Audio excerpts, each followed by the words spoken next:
part 2 of your investigation actually shows that Pornhub has a loophole that allows pornography, including that which includes underage girls, is being uploaded to that website on a regular basis.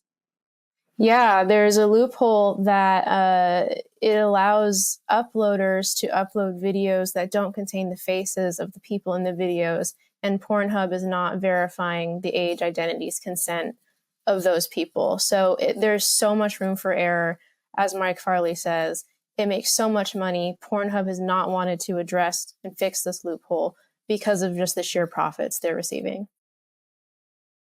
It's despicable. Rebecca, I think we have that clip. If we can pull that clip up, I'd like to show people just a little bit. We played part 1 almost in its entirety last week, but this is part 2. It shows not only Mike Farley, it shows the senior scriptwriter at MindGeek, that's the parent company of Pornhub, named Dylan Rice. And he's talking about the moderation policies or lack thereof at Pornhub. I mean, these people that are running Pornhub are well aware of the intentional deficiencies in the laws that would protect sex abuse victims and underage girls from exploitation. And I mean, we can watch this video for ourselves, and you can expand more and give us more context, Arden. But this stuff is really disturbing. Let's take a look at it. So slow, and they don't have enough moderators that it stays up for long enough that people can get mad and sue them. And I think that's what happens. It's hard because how do you get somebody to prove that they're above age? Because if they can get a fake ID. You think there's like videos of underage still getting through? Of course. You don't know who that is. We don't have consent of that person, and we're running ads. Like, as a business, we're monetizing content that we don't know where this comes from. We don't know who's on that video. We don't know the age of the person on the video. This used to happen all the time, but we would just say nothing about it, right? We'd just be like, hey, whatever. It's like something that you just shut up. Like, just don't say nothing. Like, just be quiet. It's always things because of the nature of our industry. It would never be covered up. Because of like the loophole? Yeah. Pornhub, under the parent company MindGeek, now rebranding as ALO, allows the general public to upload pornographic videos. Activists have criticized Pornhub for not requiring IDs for everyone in these uploaded videos. As 10-year veteran Pornhub product manager Mike Farley explains in our previous video, rapists and traffickers, quote, make a lot of money off a verification loophole Pornhub's chief product officer has told him to, quote, shut up about. Today, hear from Dylan Rice. Rice works for MindGeek as a senior scriptwriter.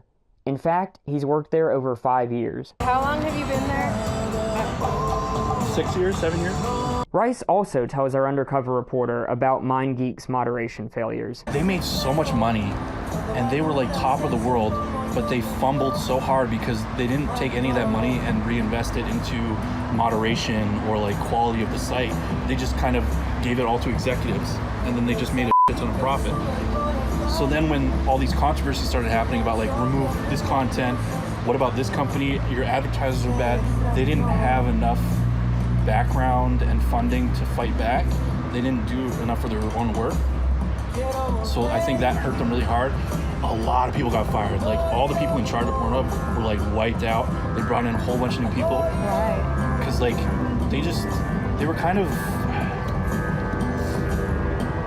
I wouldn't say incompetent, but they were kind of like very naive. They're like, oh, we're like a household brand, so like nothing bad can ever happen to us. And then it did. And like subs go down, views go down, get rid of them. They just didn't plan for the future a lot, really.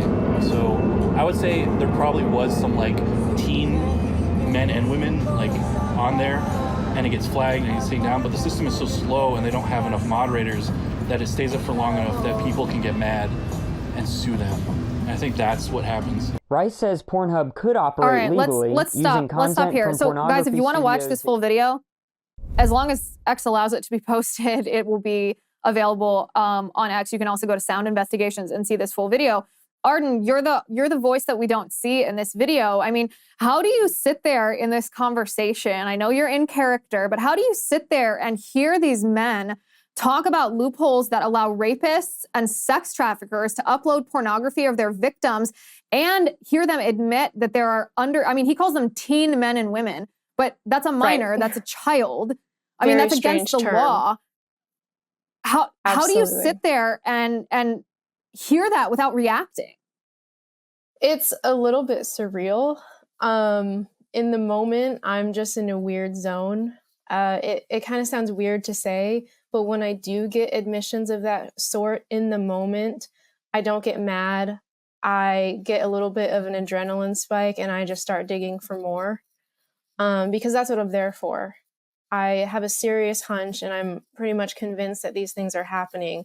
So when I know I'm hitting the mark, I actually have like a weird form of excitement where I'm like, okay, I'm getting what I am here for and I need to get as much as possible.